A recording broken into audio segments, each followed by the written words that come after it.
Good afternoon. Welcome to Super Tuesday. I'm Lisa Ann. Today I'm going to be making a very simple chili for supper. The basic recipe calls for 1 pound of ground beef, 1 can of black beans, 1 can of diced tomatoes, seasoned with onion, salt and pepper, and of course chili powder. Because my family is large, I triple the recipe, and as an option, some of my people like whole kernel corn. I don't, so I'll prep it without the corn, scoop out some for myself, and then finish it up by adding the corn. So I'm going to get started. If you'd like to follow along, please do. So the first thing we'll do is brown the ground beef. We'll turn it to medium heat for starters.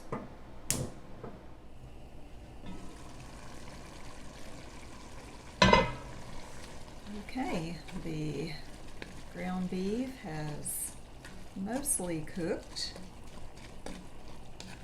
And before it's all the way cooked and still has plenty of water in there, I'm gonna at this point add the onions. I do not drain my grease, by the way. I think fat is good for you, so I'll leave it.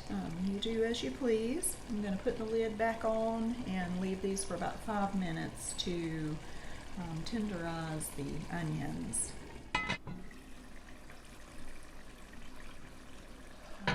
To start adding my canned tomatoes.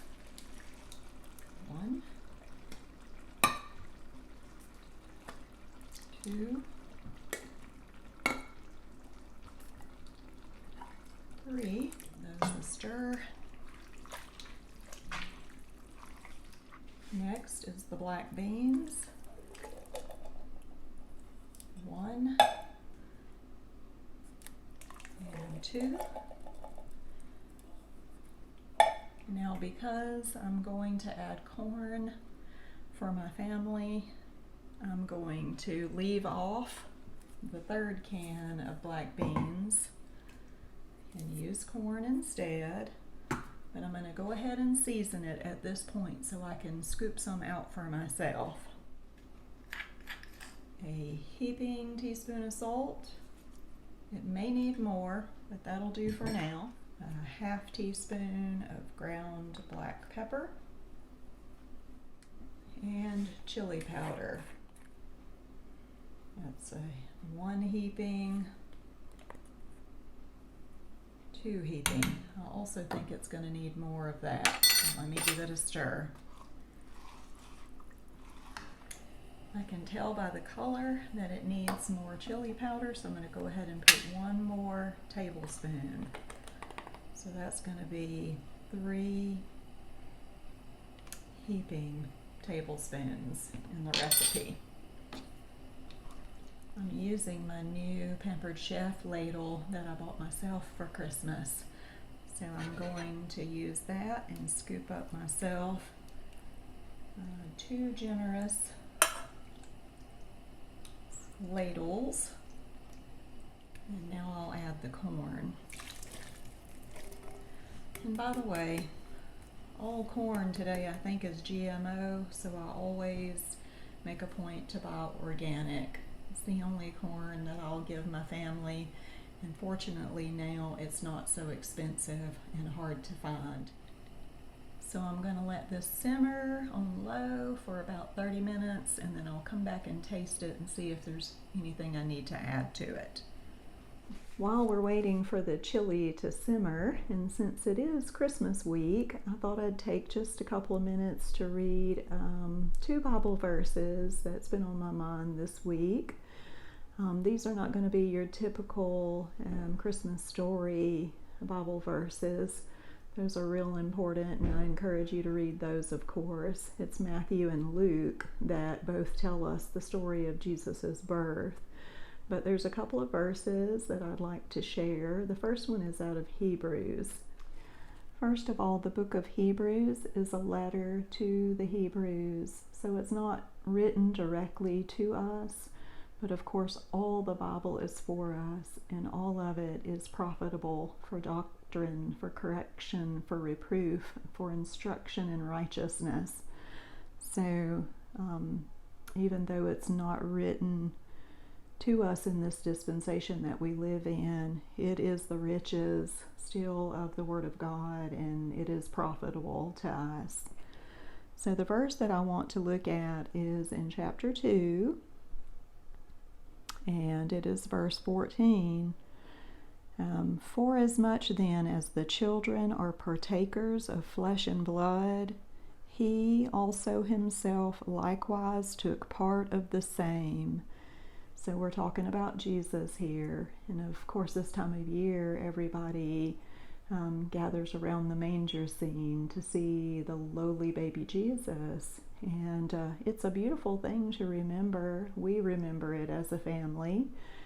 Even though we know that Christ Mass is a Catholic holiday that was previously a pagan holiday, I know all that. I thank God that we're under grace, and whether we regard the day or whether we choose not to regard it, we do so for the sake of the Lord. We do everything for Him.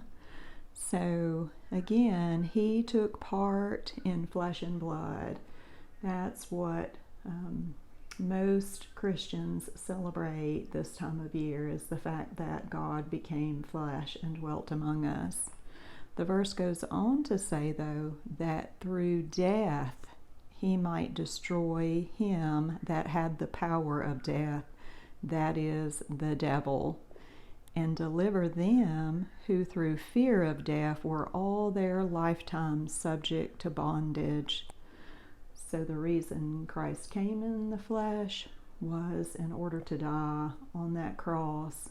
And it says here he did it to destroy him, that is Satan, the devil, that has had the power of death. So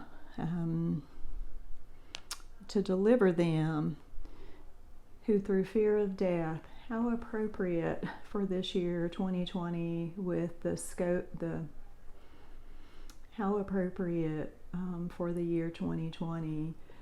The world seems held in bondage by the fear of death this year, and no one has to be.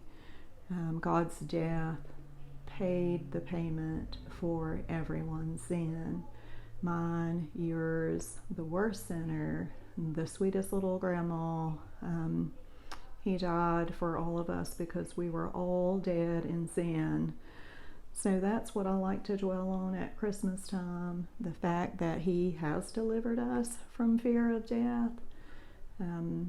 It's a wonderful thing to know that when you die, your soul and spirit will depart your body and go to be with Christ for eternity.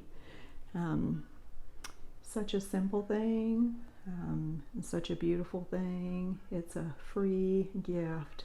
And isn't that what Christians also celebrate at Christmas time, the giving of gifts?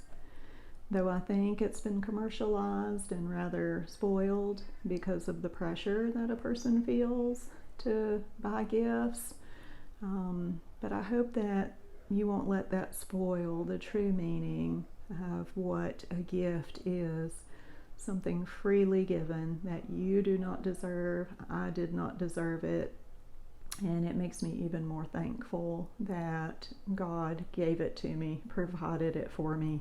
And all you have to do is reach out and accept it. It's faith. You believe in your heart. You trust that He died for you, and He gives you the gift of eternal salvation by His resurrection. So I hope that you'll choose to do that. So I'd like to look at one more Bible verse in Galatians, because I always like to see what Paul has to say. Galatians 4, verse 4. But when the fullness of time was come, God sent forth His Son, made of a woman, made under the law, to redeem them that were under the law, that we might receive the adoption of sons. So again, you get the Christmas story right here in a verse that's not often used at Christmas time. The fullness of time. God waited 4,000 years to send Christ into the world. He did that for reasons known to him, something that goes back to the devil and him usurping God's authority and bringing sin on earth. God knows what he's doing. He sent forth his son, made of a woman. We know that that was the Virgin Mary, made under the law. Christ lived his entire life on this earth under the law to redeem them that were under the law. And though that is the Jewish people, the law extended to the whole world. And you can read about that in Romans, that we might receive the adoption of sons. This adoption is not like an adoption today where you go out and take a baby, maybe, or even a young child that's not your own. Adoption in this culture is when a person is mature enough that they are declared an official son. A man could make a servant his son if he was a faithful servant. So that is what we see here. God wants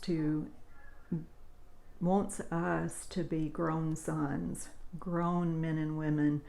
We're free, we have liberty, and he wants to entrust us to the adoption of sons that will grow up into him and be mature and behave maturely and make decisions that would please him.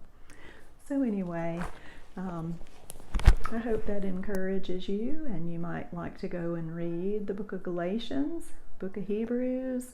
I always encourage people to read the book of Romans. That is where the foundation of salvation and justification by faith alone in Christ alone is found. So let's get back and check on our chili.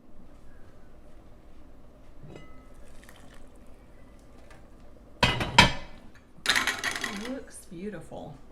It smells delicious. So I'm going to take a small scoop of mine to give it a taste test.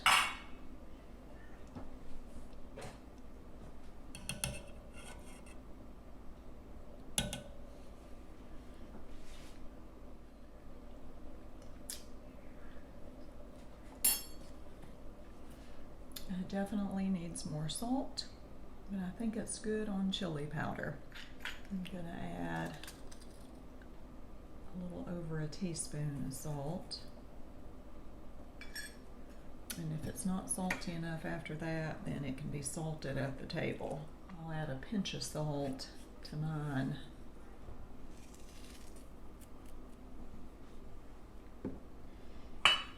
I'm going to continue to let these simmer till supper time, and that's going to be another 45 minutes. Meanwhile, I'll show you the buffet. The buffet line begins here. Napkins, spoons, and bowls. Chili 1. Ooh, that's hot. Chili 2. And served with shredded cheese, crackers, corn chips, sour cream, and my home canned jalapeno peppers. Thanks for watching Super Tuesdays. Merry Christmas to all.